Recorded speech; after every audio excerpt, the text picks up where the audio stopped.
The first mistake most people make about disrespect is believing it begins with someone else's behavior.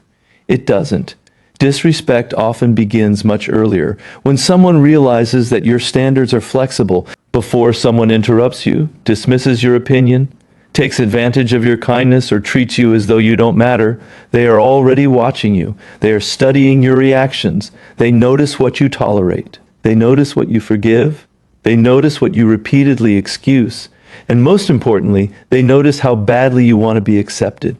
This is one of the uncomfortable realities of human behavior. People don't always disrespect you because they are stronger than you. Sometimes they disrespect you because they have discovered that there is no real consequence for doing it. You may never have verbally given them permission, but your behavior may have done it for you. Every time you laugh off an insult you should have addressed, every time you apologize when you did nothing wrong, every time you remain silent because you are afraid someone might leave, you are teaching people something about your boundaries, and people learn from patterns. The ideas associated with Robert Greene's work repeatedly point toward the importance of perception, self-control, and strategic behavior. Power begins with how you see yourself. If your confidence depends completely on the approval of other people, then anyone who can withdraw that approval has some control over you. But when your sense of worth comes from within, the situation changes. You become much harder to manipulate. Someone can criticize you, they can disagree with you, they can even walk away, but they cannot take your identity away from you. That is the foundation of real self-respect. Self-respect is not about becoming aggressive. It is not about intimidating people. It is not about winning every argument. It is the quiet understanding that your dignity has a price and you are no longer willing to sell it for temporary approval. Sometimes the strongest response to disrespect is not anger. It is distance. Sometimes it is silence. Sometimes it is simply removing your attention from someone who has shown that they don't deserve it. Powerful people understand something most people learn too late. You don't always have to fight for respect. Sometimes you simply have to stop participating in situations where you are repeatedly disrespected. Look at the people who naturally command respect. They usually aren't the loudest people in the room. They don't constantly announce how important they are. They don't interrupt every conversation just to make themselves visible. They don't need to prove their intelligence every 5 minutes. Often, they speak less. But when they speak, people listen. Why? Because their behavior communicates something powerful. My value does not depend on your approval. That kind of confidence creates a completely different psychological atmosphere. It tells people that guilt will not control you, intimidation will not control you, flattery will not control you, and rejection will not destroy you. Now compare that with someone who desperately wants everyone to like them. They laugh when people make jokes at their expense. They agree with opinions they don't actually believe. They apologize simply to avoid conflict. They tolerate repeated disrespect because they are terrified of losing relationships. At first, people may call them kind, but eventually kindness without boundaries can become entitlement, and entitlement can become disrespect. This is why every relationship teaches people how to treat you. Every reaction is information. Every compromise is information. Every boundary you enforce or fail to enforce is information. When you repeatedly allow someone to cross a line without consequence, the line slowly moves. The behavior becomes normal, then the next violation becomes easier, and eventually, something that once would have shocked you becomes something you simply tolerate. That is how disrespect grows. Not always through one dramatic event. Sometimes it grows through dozens of tiny compromises. People admire kindness, but they also respect standards. You don't need to become cruel to have standards. You don't need to become arrogant. You simply need to become consistent. True confidence does not need to announce itself. It doesn't require threats. It doesn't require emotional explosions. It doesn't need to remind everyone how powerful it is. Real confidence can walk away. It can remain silent. It can say no, and it can tolerate being misunderstood. The paradox is simple. The less desperately you chase respect, the more naturally you begin to receive it. When people realize that your principles cannot be purchased with attention, compliments, or approval, they begin interacting with you differently. Not because you demanded respect, but because they understand that disrespect comes with a consequence. And that consequence may simply be losing access to you. Speak less. and make your words matter. Once you have built genuine self-respect, the next challenge is making sure your behavior communicates it. This is where many people fail. They believe authority comes from talking more. They explain every decision. They defend every opinion. They try to make everyone understand their intentions. But there is a psychological problem with constantly explaining yourself. The more desperately you need someone to understand you, the more power you give their opinion. You begin communicating, "I need you to agree with me so I can feel justified." And once people recognize that need, they know exactly where your weakness is. Powerful people understand the value of restraint. Not every statement requires a response. Not every accusation requires a defense. Not every misunderstanding requires an explanation. Words become more powerful when they are used intentionally.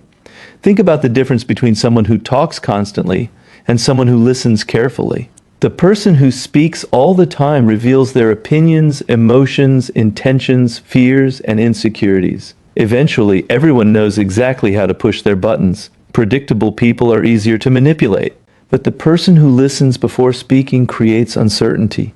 They observe, they collect information, they notice how people behave when they think nobody is watching. They learn who is confident, who is insecure, who wants attention, who wants control, and who changes personality depending on the room. While everyone else is trying to be heard, the observer is learning. That is an advantage. This doesn't mean you should become cold or silent all the time. It means your communication should become deliberate. Speak because you have something worth saying. Don't speak simply because silence makes you uncomfortable.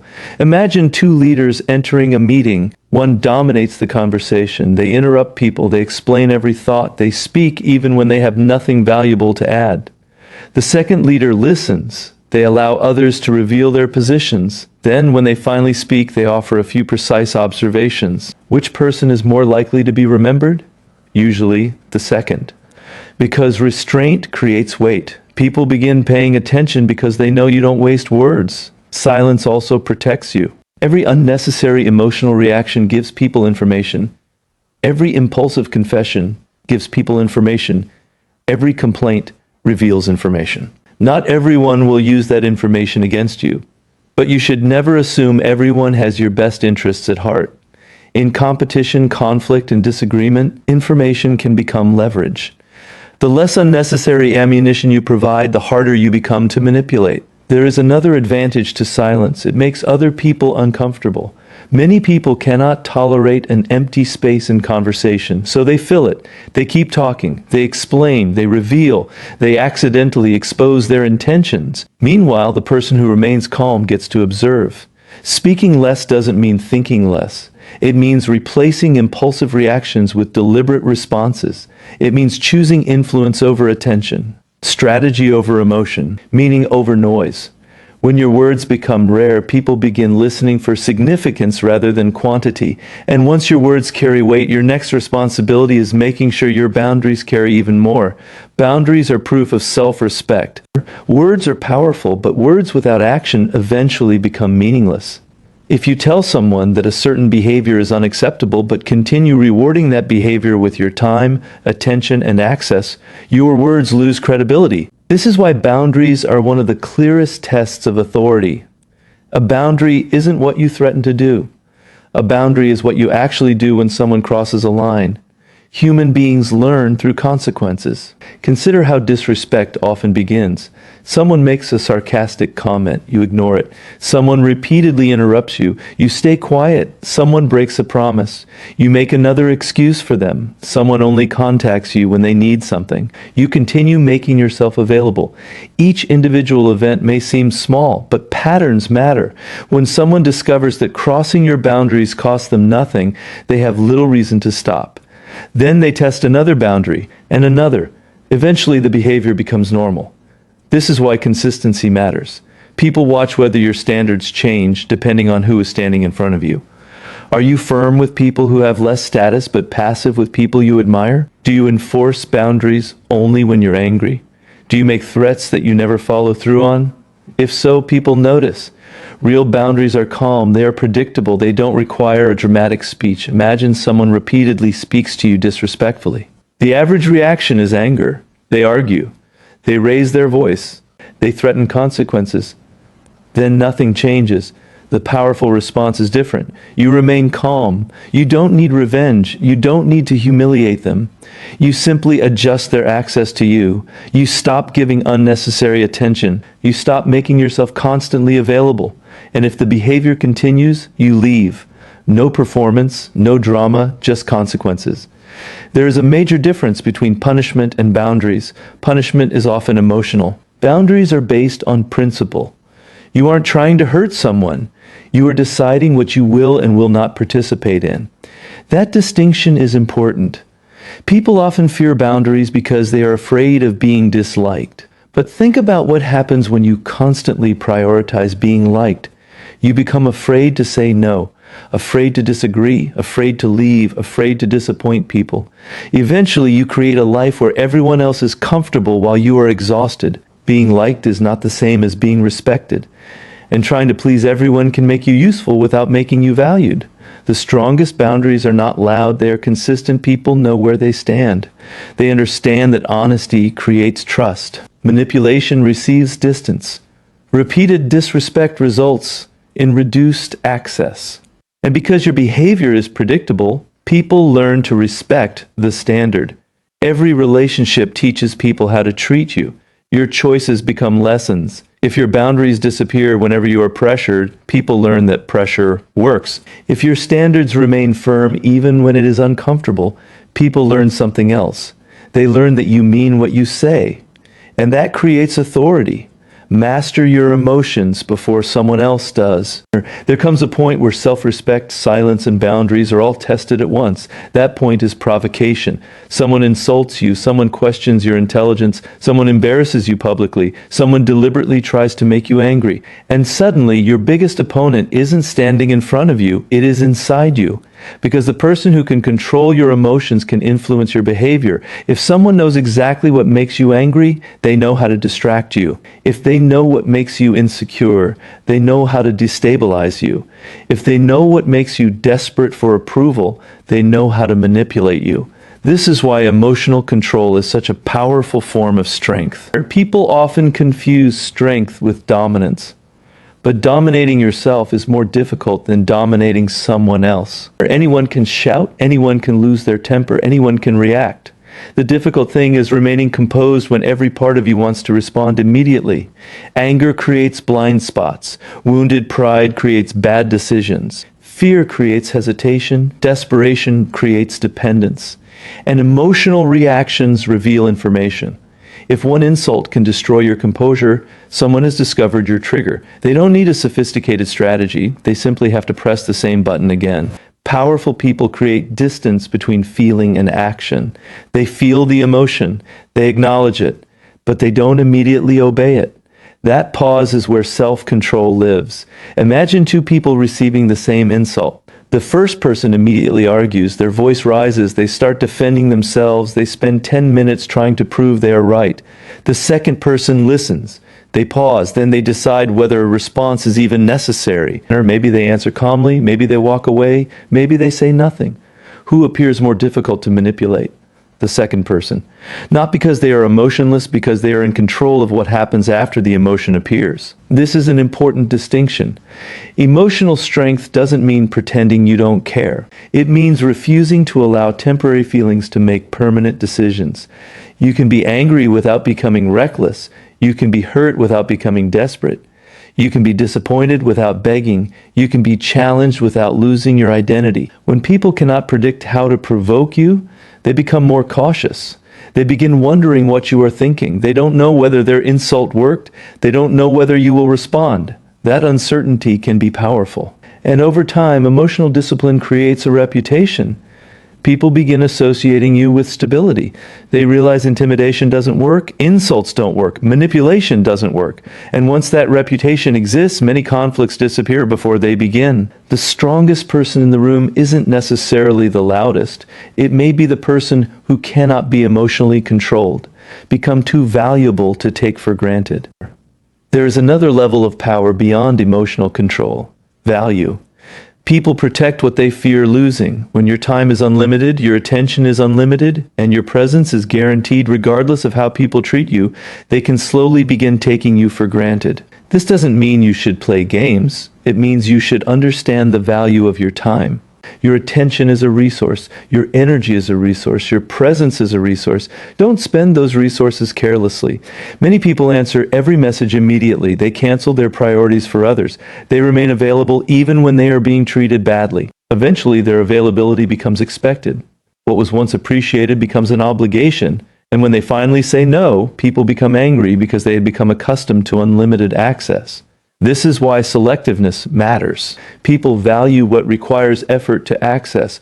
But don't misunderstand this principle. Being valuable isn't about pretending to be busy. It isn't about ignoring people to make them chase you. It isn't about creating artificial scarcity. Real value comes from becoming genuinely useful, capable, disciplined, knowledgeable, and reliable. Build skills, build character, build emotional control, build confidence, build a life that does not depend entirely on other people's attention. When you become competent, you develop options. And people with options are difficult to control. This is also why constant validation is dangerous. Attention can disappear, compliments can disappear, followers can disappear, relationships can change, but your abilities remain yours. Your discipline remains yours. Your character remains yours. If your confidence depends on applause, then your confidence disappears when the applause stops. But when confidence comes from knowing what you can do, outside opinions lose much of their power. This is where walking away becomes important. Some people stay in situations that repeatedly disrespect them because they are afraid of having nothing else. They fear being alone. They fear starting again. They fear rejection. That fear gives other people leverage. But when you become genuinely comfortable with walking away from what violates your standards, your position changes. You are no longer saying, "Please treat me better because I need you." Your behavior says, "I would prefer this relationship to work, but I will not sacrifice myself to keep it." That is independence, and independence changes how people see you. The goal isn't to become arrogant. The goal is to build a life so meaningful that you are no longer desperate for anyone's approval. Your purpose becomes more important than temporary attention. Your growth becomes more important than popularity. Your standards become more important than being accepted by everyone. And strangely enough, when you stop desperately chasing attention, people often begin giving you more of it. The most respected people aren't necessarily those who demand importance. They are often the people whose absence is immediately noticed. Their presence adds something. Their time has meaning. Their words have weight. Their character has value. Your reputation speaks before you do. Now everything comes together. Self-respect creates the foundation. Intentional speech creates weight. Boundaries protect your standards. Emotional control protects your judgment. And genuine value makes your presence meaningful. But none of these things matter if they remain ideas. People don't ultimately judge you by what you say you believe. They judge you by what you repeatedly do. Your reputation isn't built by your intentions, it is built by your patterns. Anyone can say they are confident, anyone can claim they deserve respect, anyone can talk about discipline, loyalty, strength, or integrity, but eventually behavior reveals the truth. If people repeatedly see you abandon your standards whenever pressure appears, they learn something. If they repeatedly see you remain composed, honest, disciplined, and consistent, they learn something else. Over time, your behavior becomes predictable, and that predictability creates reputation. Consistency is one of the most underestimated forms of power.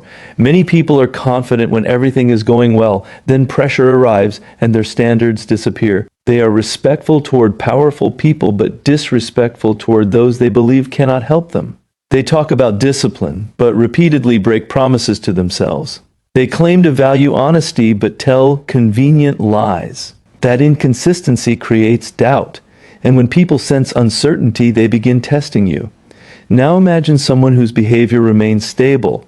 They are respectful without becoming submissive. They are confident without becoming arrogant. They are calm without becoming passive. They are firm without becoming cruel. They keep their promises even when nobody is watching. Their standards don't change based on popularity or status. Eventually, people stop testing them, not because they are afraid of some dramatic reaction, because experience has already taught them what will happen. That is reputation. And reputation is powerful because it works when you aren't in the room. There is a major difference between protecting your image and building your character. An image is about what people think today. Character is about who you repeatedly prove yourself to be. You can manage an image temporarily. You cannot fake character forever. Real influence is created through hundreds of small decisions. The decision to remain calm, the decision to say no, the decision to walk away, the decision to keep your word, the decision to stop chasing approval, the decision to work when nobody is watching, the decision to respect yourself even when someone else doesn't. Eventually, those decisions become habits, those habits become character, and character becomes reputation. At that point, respect no longer needs to be requested. It becomes associated with you naturally. People use their past experiences to predict your future behavior. If you've consistently demonstrated discipline, people expect discipline. If you've consistently demonstrated integrity, people expect integrity. If you've consistently demonstrated emotional control, people know provoking you will not be easy. That is why powerful people don't always need to defend themselves. Their history speaks for them. People have already seen how they respond under pressure. They have already seen what happens when someone crosses their boundaries. They have already seen whether manipulation works. And those memories become part of your identity in their minds. The real lesson. So what should you take away from all of this? Not that you should become cold, not that you should manipulate people, not that you should treat everyone like an enemy, and certainly not that you should respond to every act of disrespect with aggression. The real lesson is much simpler. Respect yourself before demanding respect from anyone else. Stop explaining yourself to people committed to misunderstanding you. Stop negotiating standards you know are important. Stop allowing temporary approval to control permanent decisions. Learn to pause before reacting. Learn to speak with intention. Learn to walk away without needing revenge. Learn to say no without writing an essay about why. Learn to protect your attention. Learn to build real value. And most importantly, become consistent.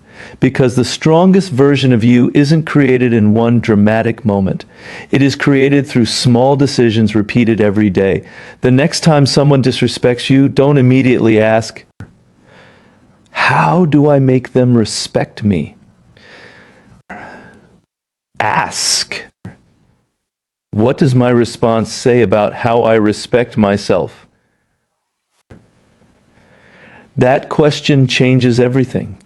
Because you cannot control how every person behaves. You cannot control whether someone approves of you. You cannot control whether someone misunderstands you. You cannot control whether someone chooses to leave, but you can control what you tolerate. You can control what you give your attention to. You can control whether you react or respond. You can control whether your standards remain firm, and you can control the person you become. That is where your real power begins. Not when everyone respects you, not when everyone agrees with you, not when everyone recognizes your value, but when you know your value even when nobody else does.